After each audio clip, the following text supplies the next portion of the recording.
The Xylos Collective was, by galactic standards, the epitome of unified intelligence.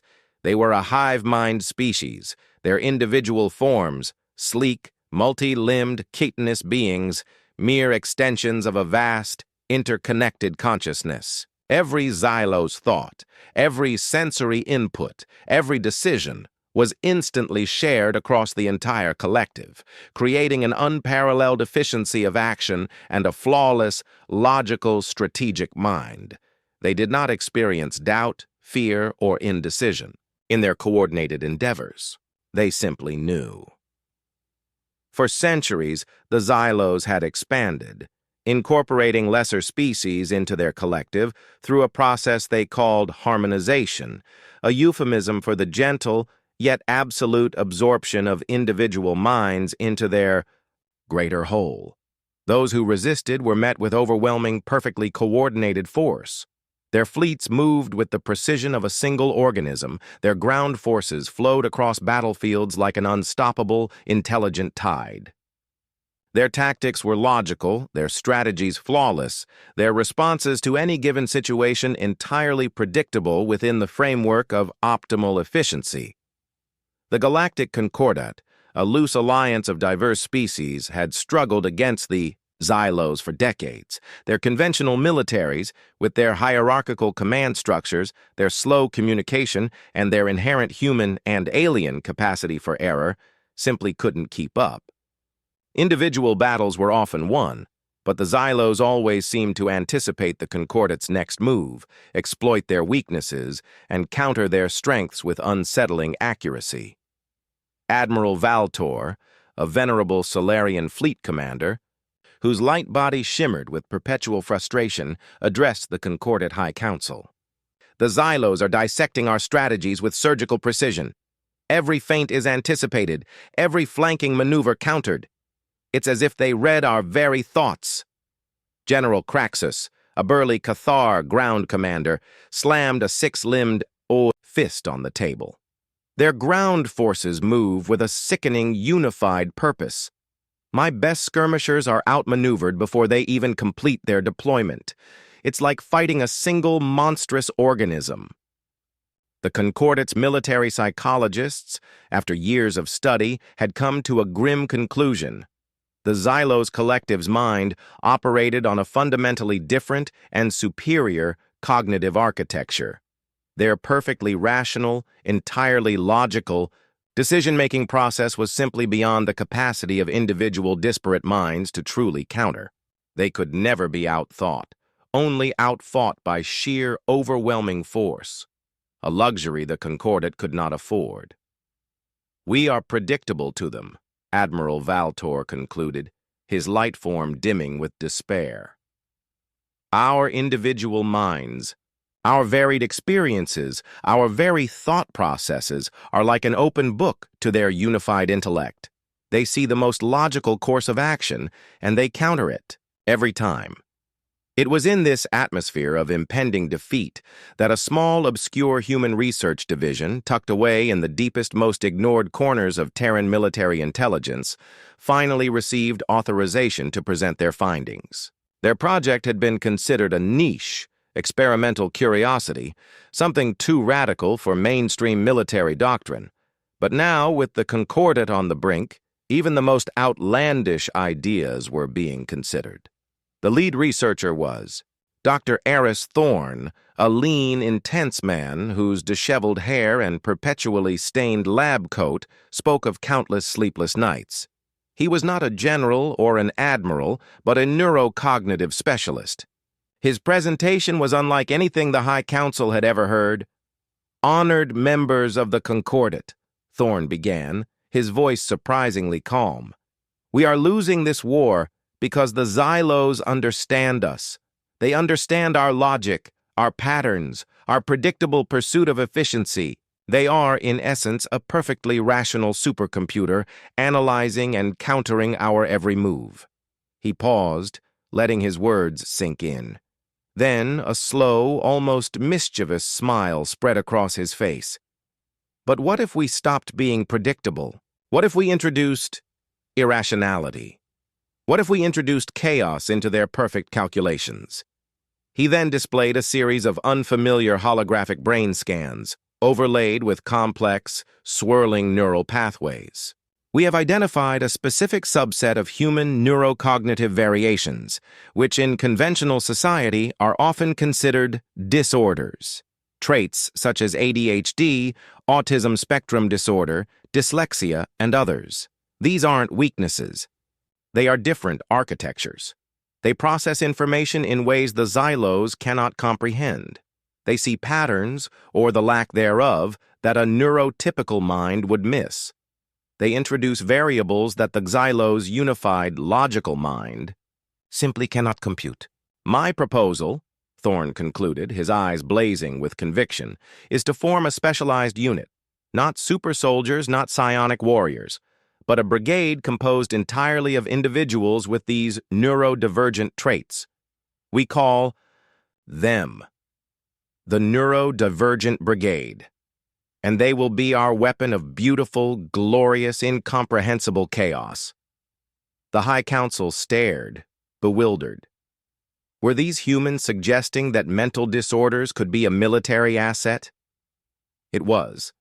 To their perfectly logical minds, a profoundly illogical concept. But then again, so was everything else about humanity, and they were desperate. The recruitment and training of the Neurodivergent Brigade, quickly nicknamed the Oddballs by the more conventional forces, was a logistical and psychological nightmare. Dr. Thorne had argued passionately that these individuals were not to be cured or adapted to standard military roles, but rather celebrated and empowered in their unique cognitive strengths. This required a complete overhaul of conventional training. Sergeant Major Elena Rostova, a grizzled, no-nonsense veteran, was put in charge of the training program. She was initially skeptical. Her entire career had been built on rigid discipline, clear orders, and predictable responses. Now she was faced with a cohort of recruits who challenged every single one of those assumptions. There was Private Kalen Reed, a brilliant strategist with severe ADHD. His mind was a maelstrom of information, constantly processing 1,000 data streams at once. In a traditional tactical briefing, he'd seem distracted, fidgeting, unable to focus. But put him in a combat simulation, and he'd see 10 potential enemy movements, identify the single weakest point, and devise a counter-strategy that no single linear thinker could have conceived in the same time frame. His mind was a chaotic, parallel processor. Then there was Corporal Lena Schmidt, an engineering savant with high-functioning autism.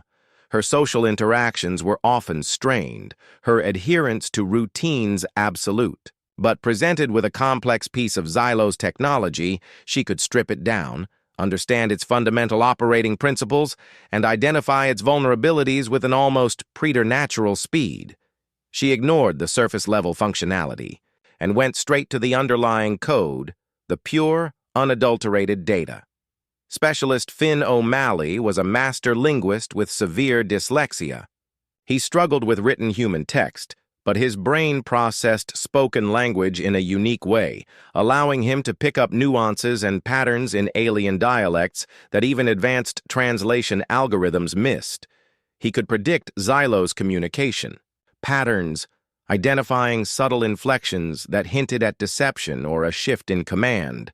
And there were many others, soldiers with Tourette's syndrome, whose involuntary vocalizations could disrupt enemy audio sensors at critical moments.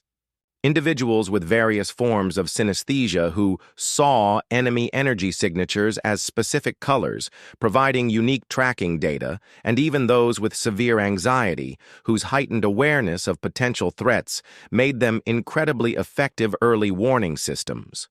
Rostova struggled. Kalen would interrupt briefings with unrelated questions, then pivot to a brilliant tactical insight. Lena would refuse to wear standard-issue boots because the seams felt wrong, insisting on her own modified footwear. Finn would get lost trying to read a simple map, but then flawlessly identify a coded message in enemy chatter. Sergeant Major, Dr. Thorne explained patiently after one particularly chaotic training session. Their minds are not broken. They are simply wired differently. Their distractions are their way of processing a vast amount of simultaneous input. Their social awkwardness is often a focus on pure objective data. Their struggles with conventional tasks force their brains to find unconventional solutions. Rostova, a woman who valued directness above all else, finally had a breakthrough when she saw Kaylin Reed solve a complex battlefield puzzle by simultaneously tracking a dozen different simulated enemy units, civilian movements, and environmental factors, all while humming off key and tapping his foot. His solution was brilliant, completely counterintuitive, and devastatingly effective. "All right, oddballs," Rostova barked, a grudging respect entering her voice. "You want to break the Xylos? Then show me your chaos. Show me how you think." The first deployment of the Neuro-divergent Brigade was to the contested world of Viridian Prime, a lush jungle planet currently undergoing a systematic Xylos harmonization. The Xylos ground forces moved with their usual flawless coordination, their psychic network guiding their every action. The Brigade's mission was not to defeat the Xylos directly, but to sow confusion, to introduce enough chaos into the Collective's perfect calculations that it would disrupt their invasion.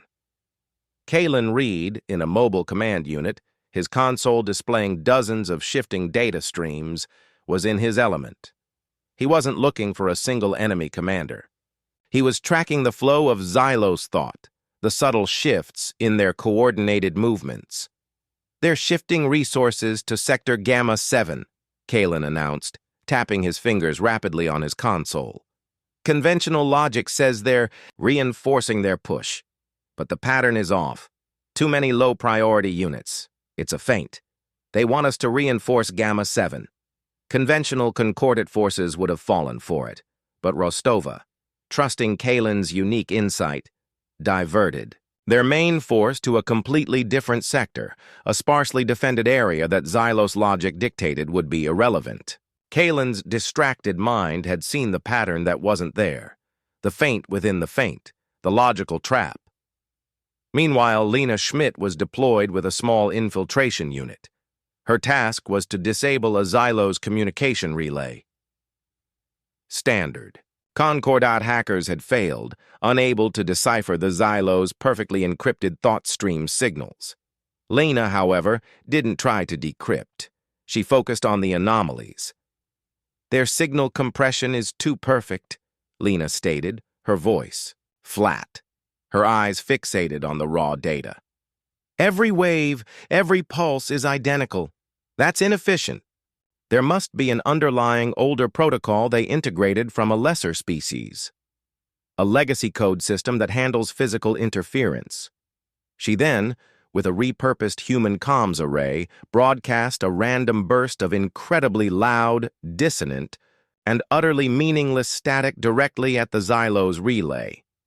It wasn't an attack. It was a sensory overload, a meaningless cacophony designed to trigger the Xylos' archaic physical interference protocols. The Xylos relay, unable to reconcile the perfect logical thought stream with the crude, illogical noise, crashed. Their local communication network went silent. The coordinated flow of the collective fractured. Finn O'Malley, monitoring Xylos communications, picked up the immediate aftermath. "They're confused. Their thought patterns are fragmenting. They're repeating commands, and there's an underlying current of what I interpret as irritation, intense irritation." The Xylos, for the first time, were experiencing a breakdown in their unified consciousness. Their perfect logic was being bombarded by the utterly illogical. Their flawless coordination was faltering in the face of unpredictable, almost random, human chaos. Viridian Prime was not a conventional victory, but it was a profound psychological blow. The Xylos learned that humanity didn't just fight, humanity broke their thought processes. The success at Viridian Prime, though confusing to the Concordat, was undeniable. The Xylos, usually swift and decisive, had bogged down for weeks. Their invasion of the planet ultimately repelled. High Command, though still largely mystified by the Brigade's methods, gave Thorne and Rostova more resources and expanded their mandate. The Xylos Collective, meanwhile, was in a state of unprecedented strategic confusion. Grand Mind Cathar, the central consciousness of the Xylos military, analyzed the new human threat. Their actions are inconsistent, Cathar projected across the collective. Their deployments are often counterintuitive. They make illogical decisions that result in unexpected successes. We cannot predict their movements with current algorithms. The Xylos attempted to create new predictive models incorporating the human irrationality variable. But humanity's irrationality was not a single variable. It was a spectrum, a kaleidoscope of unpredictable responses. Kalen Reed's ADHD-driven tactical insights were like trying to predict the trajectory of a butterfly in a hurricane. His mind, constantly jumping between disparate pieces of information, would identify connections, or the lack of connections, that no linear analysis could grasp. He didn't just see the chessboard, he saw 1,000 chessboards, all moving simultaneously, and often found a winning move in a game no one else even knew they were playing. Lena Schmidt's autistic focus on pure data meant she often ignored the obvious meaning of Xylos transmissions, instead finding meaning in the statistical noise, the tiny, almost imperceptible fluctuations in their perfect signals. She'd discover hidden command protocols or identify subtle shifts in their energy output that revealed a tactical weakness before it manifested. She ignored the forest of information and instead saw the single critical leaf, Finn O'Malley. With his dyslexia, developed a counter-communication protocol that scrambled human orders in a way that Xylos translation algorithms found utterly unreadable, yet human forces could still decipher. He turned their own weaknesses into a strength, creating a military language that was literally incomprehensible to the enemy. The Neuro-divergent Brigade became a strategic enigma.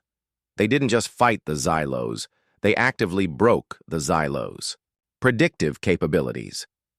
They forced the Xylos for the first time to make guesses, to rely on incomplete data, to experience the profound uncertainty that was a daily reality for most sentient life. Beyond pure tactical disruption, the Brigade began to affect the Xylos on a deeper, more unsettling level. The Xylos Collective, a unified consciousness, had no concept of individual suffering or mental distress. Their minds were perfectly harmonized, efficient, and devoid of emotional noise. Dr. Thorne and his team, through analyzing Xylos cultural data, realized that the Xylos had no frame of reference for neurodivergence. They viewed any deviation from their unified, efficient thought patterns as a flaw, a pathology to be corrected. The Brigade, under Thorne's subtle direction, began to exploit this. They didn't just fight, they acted. Kalen Reed, in a moment of inspired chaos, ordered a human attack wave to break formation mid-assault, engaging in seemingly random, utterly illogical maneuvers. The Xylos, trying to predict the pattern, found none. Their unified response system sputtered, trying to find the logical threat in the chaos. Lena Schmidt designed an electronic warfare package that didn't jam Xylos communications, but instead fragmented them, selectively delaying certain Xylos thought transmissions, creating an echo chamber effect where individual Xylos received their own thoughts back, slightly delayed, slightly distorted. To the Xylos, this was like a constant, low-level mental static, disrupting their perfect internal harmony. Finn O'Malley, using his unique linguistic talents, developed an insidious form of psychological warfare. He would insert fragmented, nonsensical human proverbs and nursery rhymes into Xylos' tactical frequencies, in a code that was just complex enough to not be immediately filtered. The Xylos, whose minds sought meaning in all things, found themselves unconsciously trying to solve these nonsensical puzzles, diverting precious processing power. The cumulative effect was devastating. The Xylos Collective, which had once moved as one, began to experience internal noise. Their efficiency plummeted. Individual Xylos units began to show signs of what human analysts identified as frustration, confusion, and even a nascent, horrifying form of individuality. The perfectly harmonious collective was being slowly, painstakingly, and terrifyingly fractured by the sheer, unbridled chaos of human neurodiversity. The war was turning. The Concordat, once on the defensive, was now pushing back, empowered by the unpredictable tactics of the Neuro-divergent Brigade. The Xylos, who had never known true defeat, were faltering. Grand Mind Cathar, the central consciousness of the Xylos military, was in crisis. Its logical framework was being systematically dismantled. It could not understand why the humans were doing what they were doing. It could not predict their next move, because their moves were not based on a logic it could comprehend. They are infecting our thought patterns, Cathar projected, its unified consciousness now tinged with a new, unsettling emotion, something akin to fear. Their fragmented ideas, their illogical responses, their chaos. It is seeping into the collective. Our efficiency is degrading. Our unity is challenged. Individual Xylos units, once perfectly synchronized, began to show minor deviations in behavior. A squad would be delayed by a few milliseconds. A unit would react with a slightly different intensity than its counterparts. These were tiny, almost imperceptible cracks, but in a perfectly unified collective, they were catastrophic. The Concordat, learning from the brigade's success, began to implement controlled chaos tactics across the front lines. They would deliberately use inconsistent attack vectors, deploy forces in seemingly illogical formations, and flood Xylos communication channels with random, unfilterable noise. They were fighting fire with fire, or rather logic with anti-logic. The Xylos, designed for efficiency, were forced to dedicate an ever-increasing portion of their collective processing power to simply trying to understand what the humans were doing, leaving fewer resources for actual combat. Their unified mind was being overloaded by incomprehension. The final confrontation of the war took place around the Xylos homeworld itself. The Concordat fleet, now coordinated by Elias Vance, a strategist who had fully embraced the lessons of the Neuro-divergent Brigade, engaged the desperate Xylos defense. Vance did not execute a grand, sweeping maneuver. He unleashed a symphony of coordinated yet seemingly random attacks. Kalen Reed's battlefield analysis led to a series of micro-jumps by Concordat fighters that would appear, strike, and vanish in illogical patterns, overloading Xylos targeting systems. Lena Schmidt's reverse-engineered Xylos tech allowed Concordat ships to selectively broadcast highly disruptive, fragmented thought patterns directly into Xylos command ships, creating localized zones of intense confusion. Finn O'Malley's linguistic warfare saturated Xylos communication channels with a constant, unfilterable stream of human nonsensical poetry, further eroding their mental unity. The Xylos, designed for perfect harmony, were being subjected to a relentless, beautiful, and utterly alien cacophony. Their defense crumbled not because their ships were destroyed, but because their command structure, their very collective mind, fractured under the pressure of profound incomprehension. Grand Mind Cathar, in its final moments, broadcast a single, desperate, and utterly logical plea across the galaxy. Cease the illogical. Cease the chaos. We do not comprehend. The war ended not with a bang, but with a whimper of mental collapse.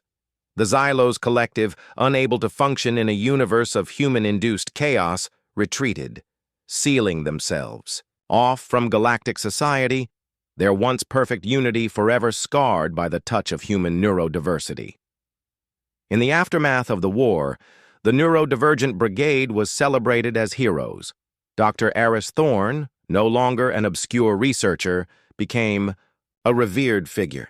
His theories about neurodiversity shaking the foundations of human and alien psychology. Sergeant Major Rostova, now a general, continued to advocate for the brigade, understanding that their strengths were not just for war, but for the peaceful challenges of the future. The Concordat, however, remained profoundly uneasy. They respected humanity's victory, but they were also deeply unsettled by the methods. To weaponize mental differences, to embrace chaos, to actively seek to fracture an enemy's mind. It was, to their ordered sensibilities, a horrifying, almost monstrous act. Humanity, as always, accepted the awe and the fear with a shrug. We understood the cost. The members of the brigade, though heroes, bore their own burdens. They had embraced their unique minds, pushed them to their limits, and in doing so, had confronted the very edges of what it meant to be human. Kalen Reed, though lauded as a strategic genius, still struggled with the simple act of sitting still. Lena Schmidt, who had broken alien encryption with her pure, data-driven focus, still found comfort in the predictable routines of her life. Finn O'Malley, the master of linguistic chaos, still found human text a maddening jumble of letters. Their minds, which had saved the galaxy, were still their own unique, complex, and beautiful challenges. Dr. Thorne, in his later years, often spoke about the true lesson of the war. It was not just about military victory, it was about understanding that true strength lies not in conformity or perfect logic, but in the boundless, unpredictable, and often chaotic spectrum of human experience. The Xylos had sought to eliminate difference, to achieve perfect unity. Humanity, in its glorious, messy, neurodiverse cacophony, had proven that true power lay in the very things that made us unique, often challenging, and profoundly, beautifully, incomprehensibly human. The Neurodivergent Brigade had saved the galaxy, not despite their differences, but precisely because of them.